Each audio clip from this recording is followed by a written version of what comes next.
你是不是也在抱怨上班的束缚？每个星期5天甚至是6天的工作，却仅仅是依赖于那一份工资与所谓的社会保障。这一切难道真的不可改变吗？我们文明的发展是不是只能停留在这种被控制的状态之中？如果我们能够像大自然一样，没有控制，只有相互滋养，我们的生活会是什么模样？我们来继续聊我们的太傻天书，2025年老高与小莫100%会聊的预言，因为它能够极大的帮助我们节省时间。好，我们开始吧。我们的常态是一边抱怨着上班的不自由，你看很多人哈，就包括关注我们频道的人，都是会觉得啊，我天天上班，我一周上5天班，甚至6天班，对吧？现在都有很多是周休1天。一边抱怨着公司对我的这种剥削和控制，但是一边又离不开公司对我的这种五险一金呐、稳定的收入啊，等等等，包括什么社会地位的这种方面的滋养，大家是不是都是这种很矛盾的状态？是的。所以呀，首先我要跟你说的就是，这不是一个高级的利己文明，因为高级的利己文明，你会感觉到更少的控制和更多的滋养。这个是不矛盾的吧？能不能感觉到？就是你还是在这个被控制当中，你还是离不开这个所谓的公司所谓的这个国家这个文明，但是你会感觉到它给你的自由相对的宽松了，就体现在具体上。比如说我原来一周上6天班，我现在一周上3天班，我就觉得我自由很多了，对不对？但实际上，只要你还是有上班的这种概念，你就是在一个这种服务自我的体系下被控制着。是的。所以说，这个人类社会还没有达到1级文明的这种状态。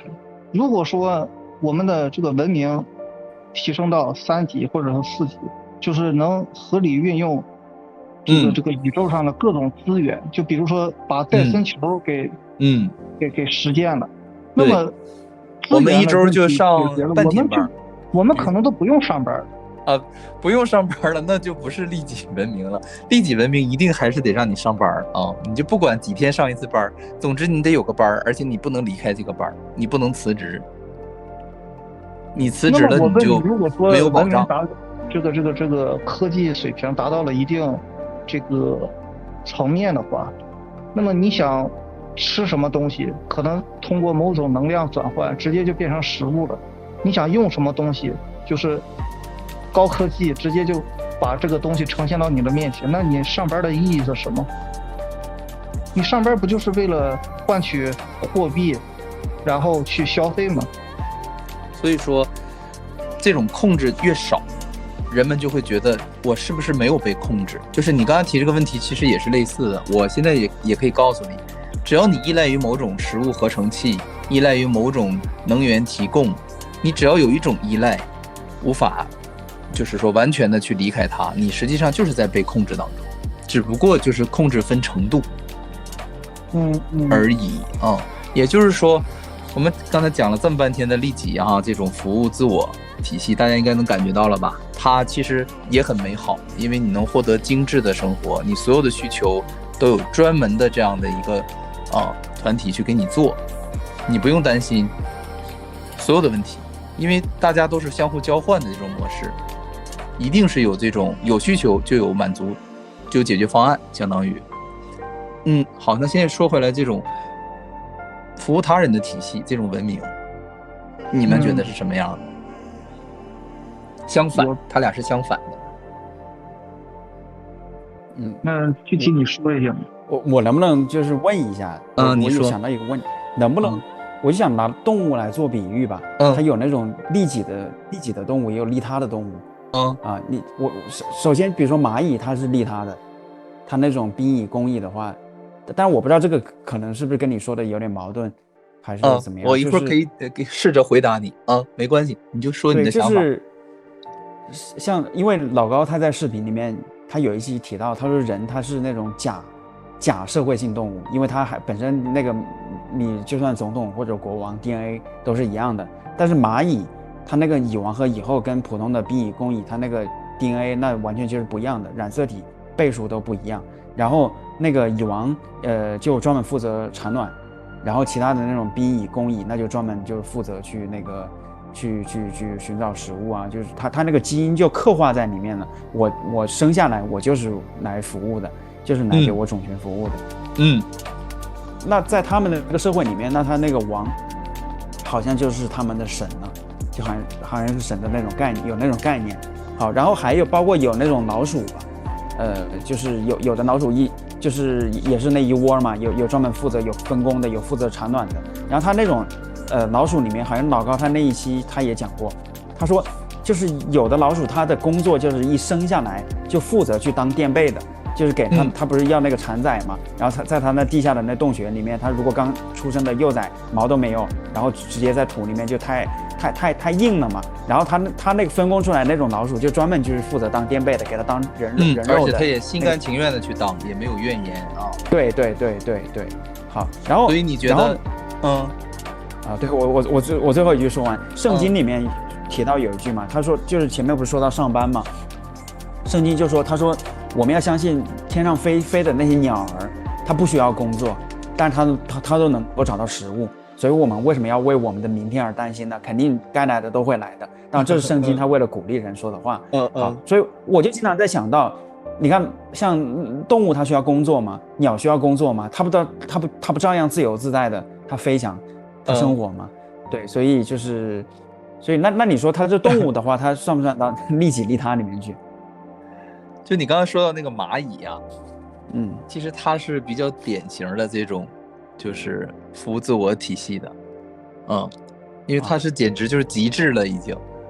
因为你想想，它有一个什么东西啊？它有一个蚁后，对，它所有的能量的最后的流向，最后是流到了一个最高地位者。那么这样的模式，你连想都不用想，那一定是利己主义。一定是服务自我，非常低级的利己。就是反正就是这种模式永远不会变，就是你们也可以这么去理解嘛，就是服务自我，服务自我，这个自我一定是有的。你苹果公司服务自我，就是服务这个整个苹果公司所有的股东，对吧？你服务那个蚂蚁，就是所有的兵蚁、工蚁都是服务这个蚁后，或者你说是服务这个整个这个蚂蚁这个概念也可以，就是对这个种族的延续也没有问题。总之它有一个自我在里边，不管这个自我是广义的还是狭义的，是具体的还是抽象的，它有一个服务的对象。对，它最终是集中在一起的，就类似于中国封建的这种，就是皇权贵族主子，对吧？宫里面只有3个人是主子，太后、皇上和皇后，所有其他人都是奴才，不管你什么地位，对不对？就这种感觉，所有的这种模式都是利己的，因为在你了解真正的利他主义之前，你是很模糊什么是利己，什么是利他的。因为他俩，我为什么之前我上一期我讲过，泰雅天书说，灵性要想继续往下走，你就必须做出选择，不是我们规定，或者说我们不想让你去怎么样玩这种擦边球啊，或者说他做不到，没有人能做到在2个相反的路上继续往下走。真的是这样。所以你们可以去猜想，利他主义或者说利他文明就是完全相反的。首先它一定是没有一个主体去大家去最后所有的走向这个资源力量或者利益走向一个集中点的，这个是不可以也绝对不可能有的，否则那就一定是一种利己主义的这种状态。那么问题就来了，那具体什么叫利他主义？地球上就有啊，而且地球上是一个我之前跟你讲过，地球是一个以服务他人为主的星球，也不是说人类就是说地球。所以你就想到是谁了吧？就是地球上的植物刚才我也想说，对，地球上的植物就是一种典型的这种利他主义的生命。然后你觉得地球上的植物壮不壮观？当然壮观呀，也很美丽吧？但是他们没有管理者，没有什么王皇后这种集权高度集权的这种部门，对吧？什么都没有，一团散沙。但是一团散沙一样可以进化的非常壮观。如果是植物是利他主义者的话，那么有些植物它为了就是说更容易授粉，然后呢它的花开了就会更鲜艳，或者是这个大树啊，这个植物会长得更高一些，这样就是更有优势的被这个鸟或者是这个蜜蜂、蝴蝶，然后吸引它们，然后起到一个。我明白你的意思，因为植物它也是需要跟其他的动物去帮忙啊，你帮我传播一下种子啊，你帮我传播一下粉啊，或者怎么样，或者我吃个苍蝇啊，怎么样的哈，这种食蝇草啊之类的都是有的，包括植物有的有毒，就是为了不让你吃我，对吧？但是不矛盾呢？矛盾呢？那长得就是矮一些的花植物，它就对呀，植物之间也是有竞争的，这个没有错啊。高的植物是为了吸收更多的阳光，所以它长得高，使劲往上长。我懂了，你是不是想说，就是植物它是有存在竞争，包括有一些食人花什么，它也吃小昆虫的。好，但是它没有一个等级结构，就没有一个那么一个体系系统，就规定啊，王侯将相啊，或者是总统啊，完全没有。我们去选，对，或者你是公司的 CEO 啊，或者你们是那，它是一个扁平结构。对。完全没有，它不是我们现在已经被这种服务自我的这种控制体系洗脑了几十年的人类能够简单理解和接受的模式。它可能会触动你内心深处的一个开关，或者说一种感觉，但是它未必能够真正的改变你，因为你是被社会这种利己模式洗了几十年的脑了啊！哎呀，我再说的明白点吧，就是利己或者这个服务自我吧，我不能老说利己，得按语书里原来的说法，服务自我的体系实际上是靠着恐惧去操控的啊。也就是说，回到我们一开始那个黑镜那一集的那个广告开始，这个广告就是一个散播恐惧的一个最好方法。第一步，它就已经生效了，然后你就顺着这个恐惧，一步一步的按照它的这个游戏规则走下去了。当然有走崩溃的了，因为它不是一条完美的，它不适合所有人，但也有走的特别开心的。所以说最终你要在灵性上做出选择，你是哪一种，而不是说让你去制定游戏规则。宇宙这个游戏规则几亿年来一直如此，你没有办法改变，你只能去选择你的道路。但是为什么我前两期讲选择这个道路，其实没有人感兴趣这两条道路或者怎么选，因为大家是麻木的。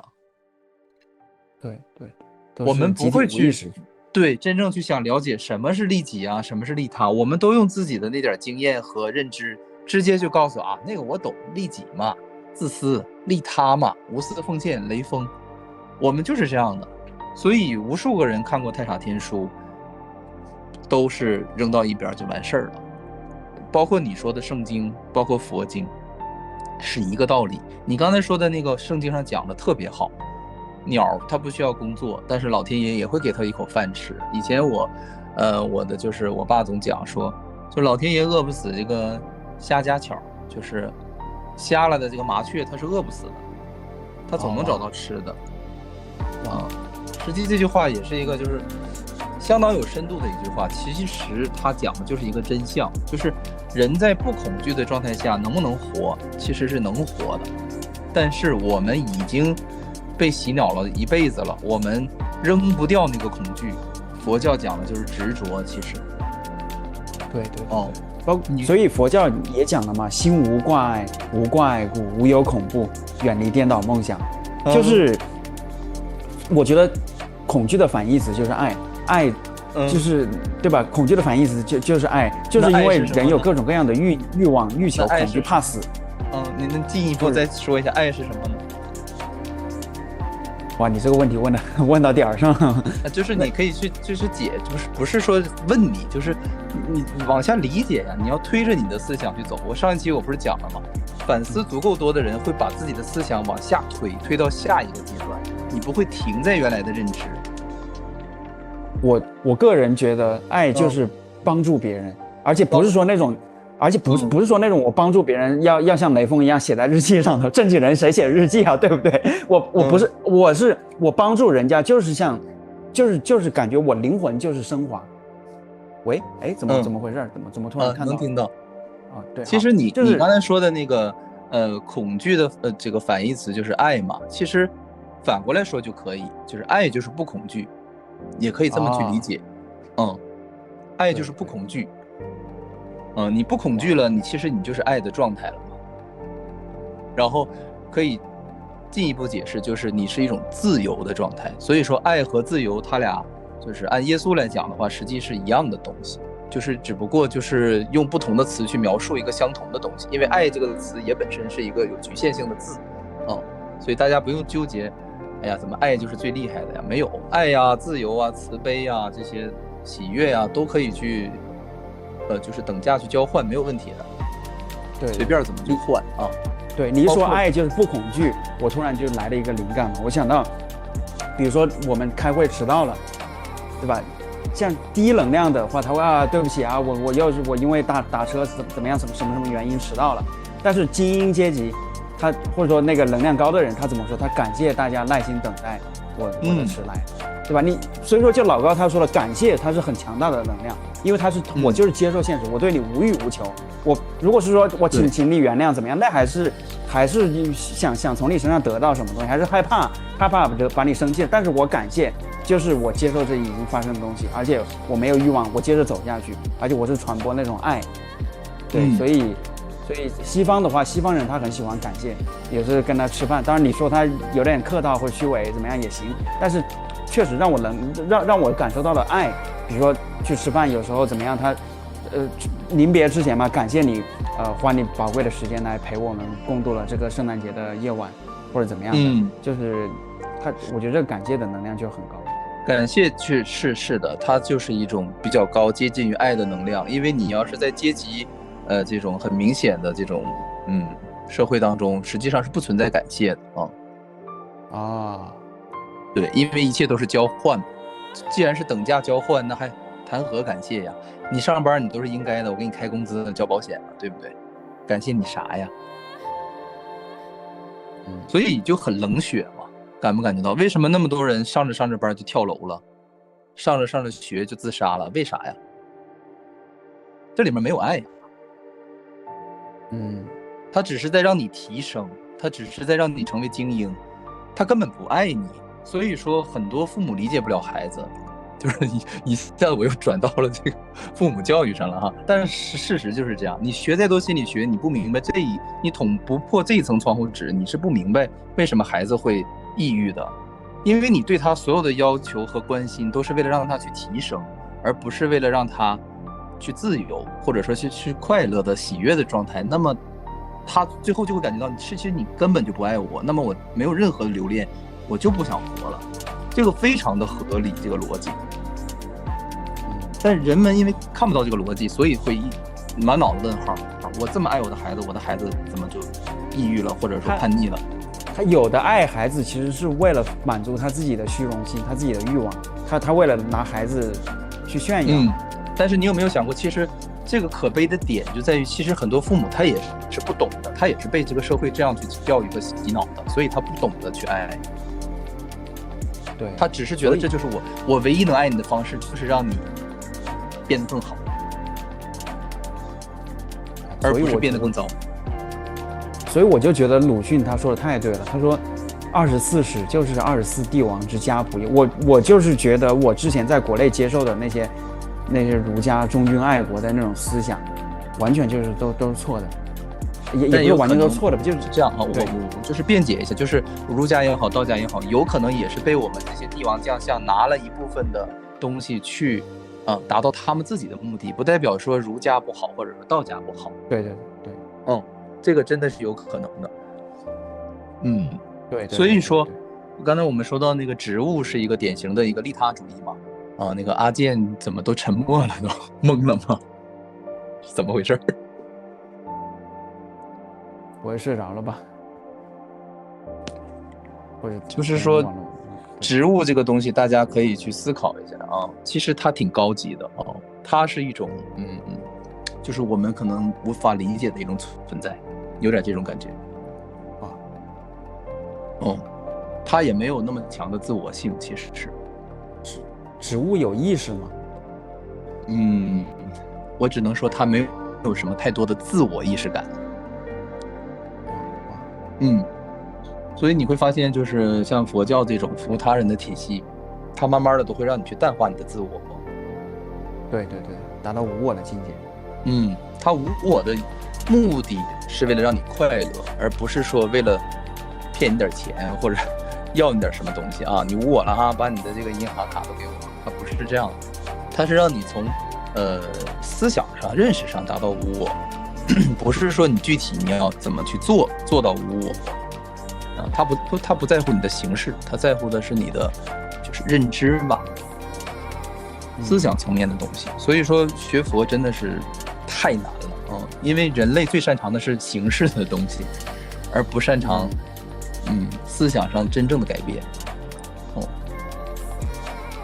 因为思想要想改变的话，一般是需要巨大的外界这个催化的，巨大的刺激啊，或者一种挫折呀，才会让人的思想可能发生彻底的变化。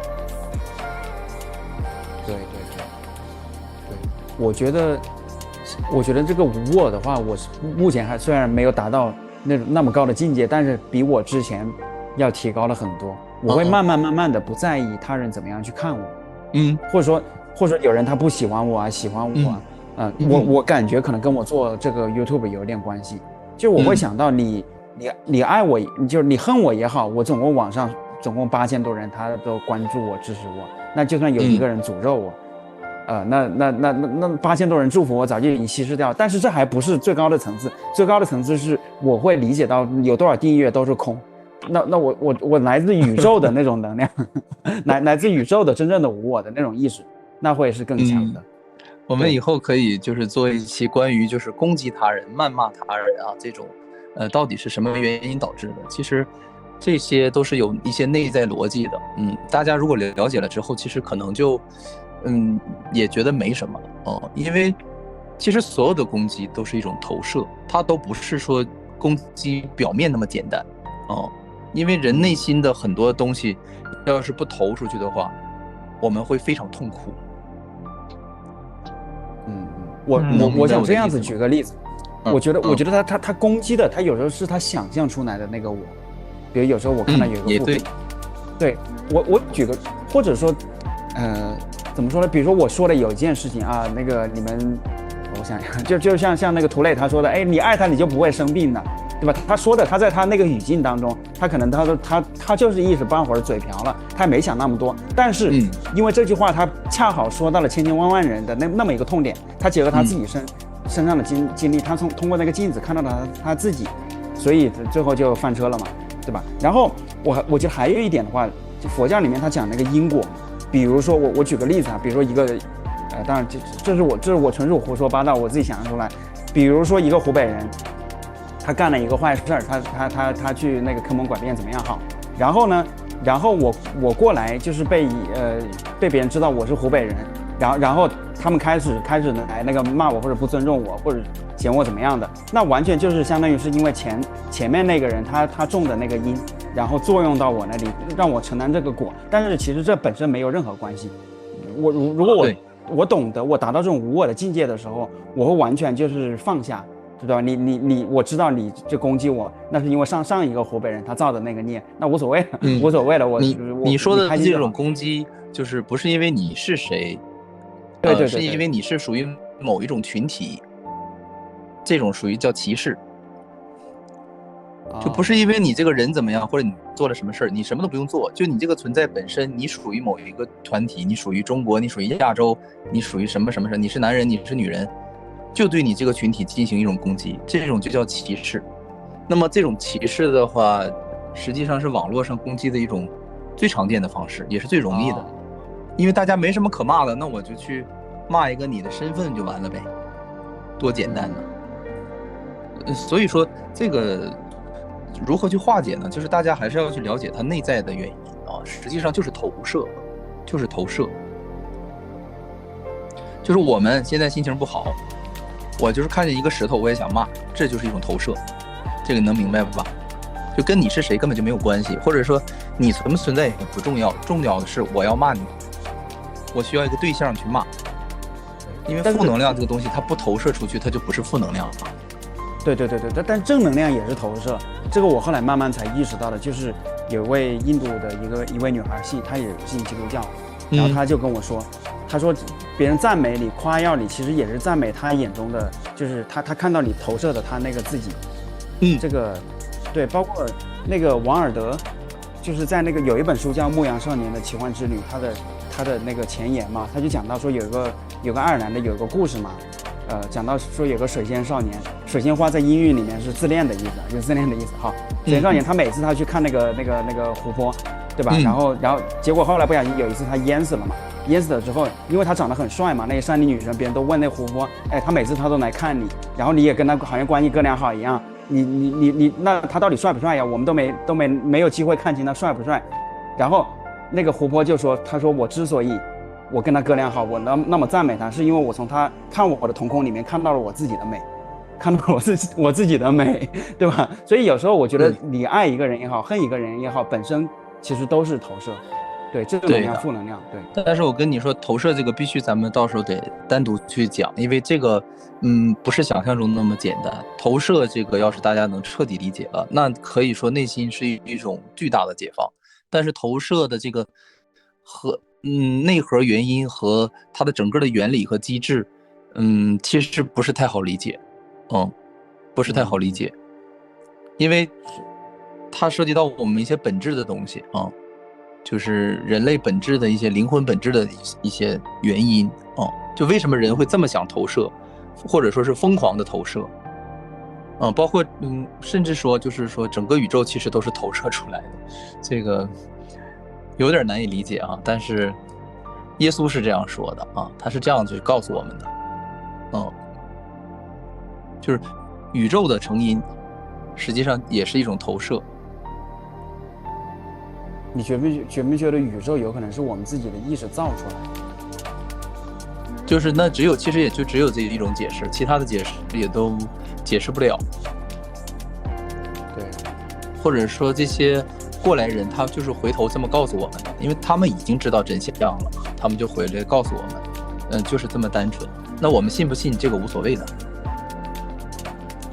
我们重要的是要把这些知识和认知我们拿来去干什么，就是我们去把它转换成什么，转换成对自己更有帮助的东西，还是说没有帮助的东西。甚至有的人能转换成伤害自己的东西，也有这种可能，都有。也就是说我们这个心这个东西吧，可以大家感觉好像很简单啊，就似乎一聊心灵啊、灵性啊、思想啊，就觉得这个东西我都懂，但是真正你要把它剖析起来，很难懂，或者说我们的内心实际是不接受很多新的观点的或者新的认知的，我们都会去直接就逃避了。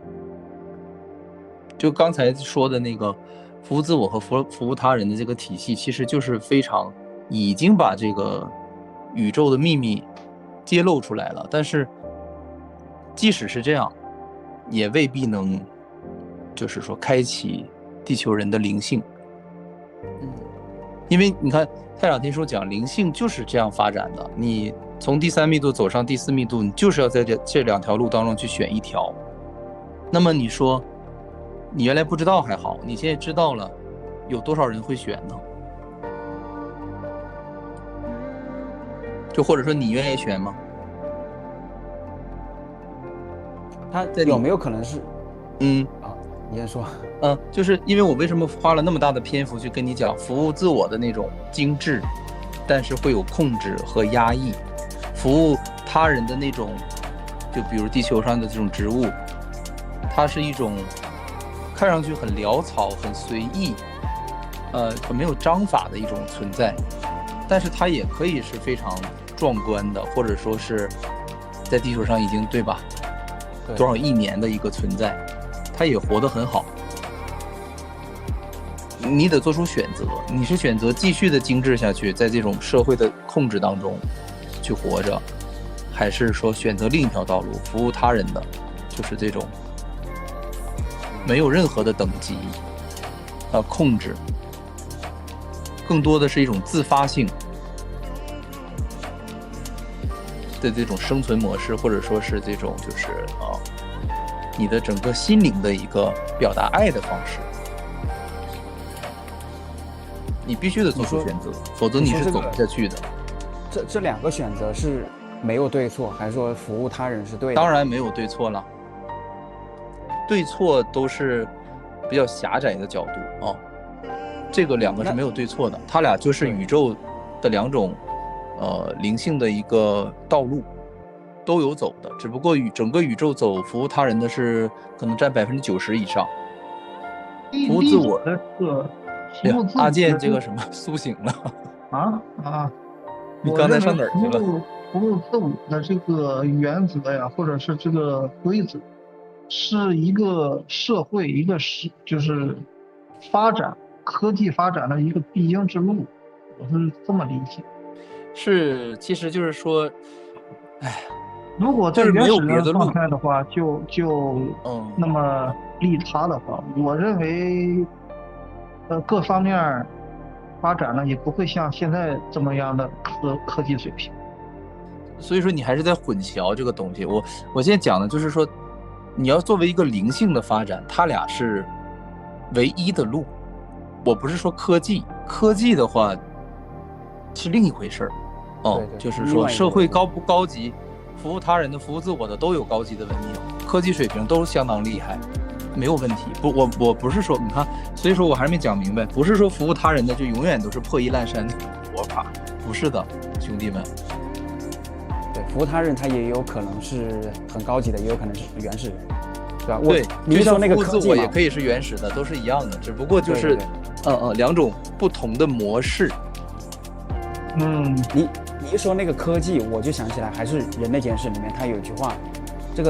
这真的是让我重新思索，到底这个科技进步、科技发展到底是对于个体来说，到底是不是更幸福？你看，之前就是在农业革命1万年前吧，原始人的狩猎采集时代，你都是整个山都是我的家里，都是我的那个牧场，都是我的那个工作场所，活动。然后农业时代呢，它那个面积就缩小了，30亩地一头牛，对吧？面朝黄土背朝天。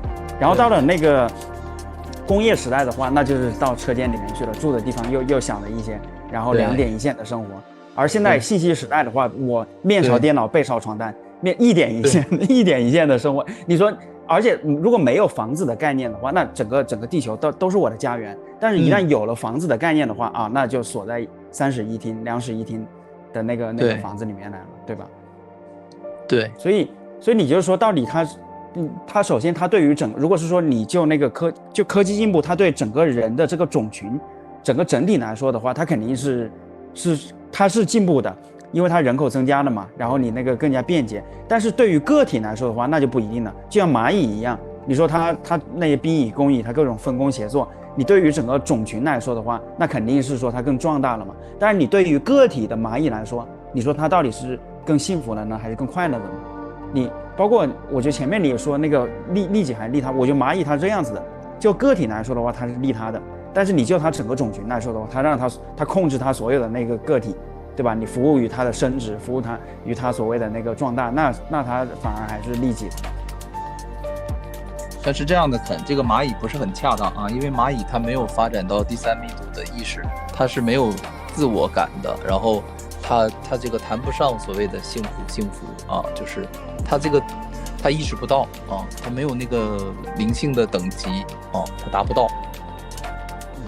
所以说我们现在处于人类的状态嘛，就是阶段，你就是已经明白了，因为这两条道路已经向人类开启了，这个两条道路是不向蚂蚁开启的，因为它还没有达到进化到有自我意识的明确的自我意识啊。泰雅天书讲的是明确的自我意识，它第二密度的生命是有一点点自我意识的，比如说老高讲的那个猪或者是什么狗是能认清镜子里的自我的，那其他动物是没有这能力的啊。所以说就题外话讲一下，只有到了人类第三密度啊，才海豚鲸才可以往下继续走啊，这两条道路才是开启的激活的。那植物它是第几密度？植物也有高密度的，但是地球上没有。哇！地球上没有第三密度的植物，地球上都是第二密度的啊。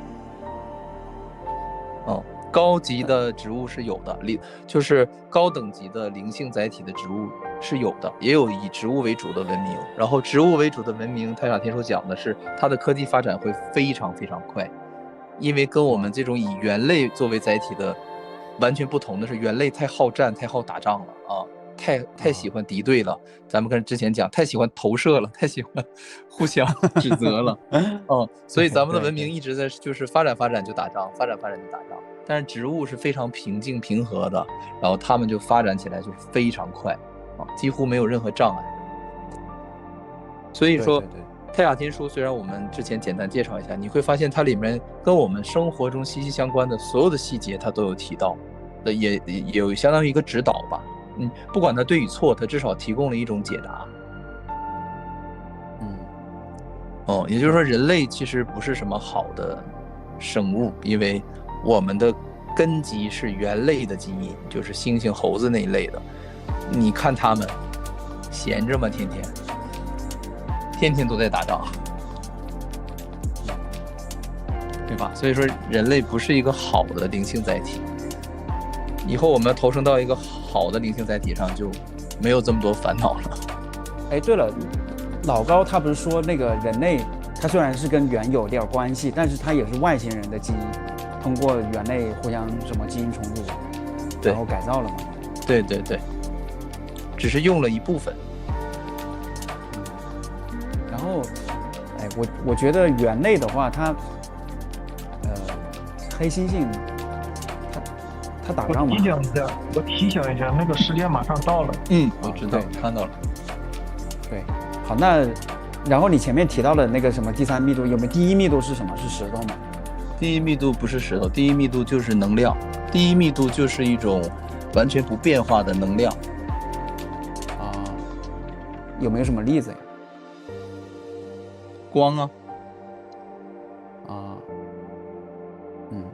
它是稳定的。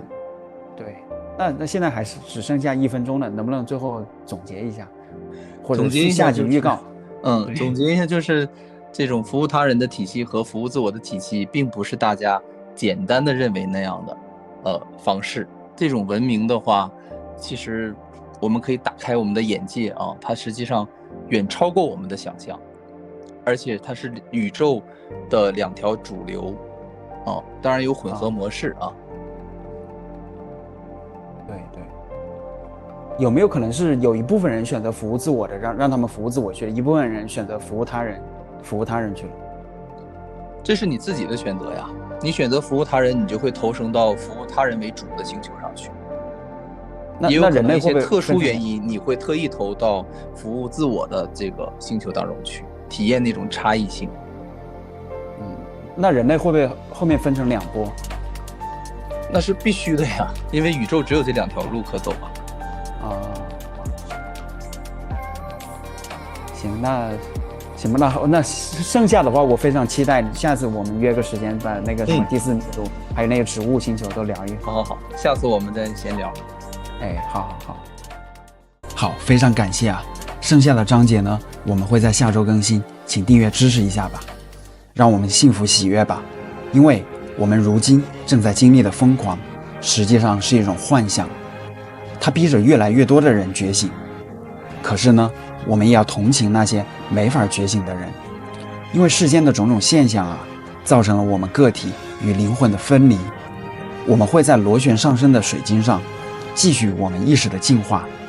我们正在获得内心的勇气，将自己交给了灵魂，迈向了完全未知的领域。我是谁？我来到这个世界上究竟要做什么？进化的新阶段已经开始，意识到无限的爱会让我们开启一场前所未有的灵魂旅程。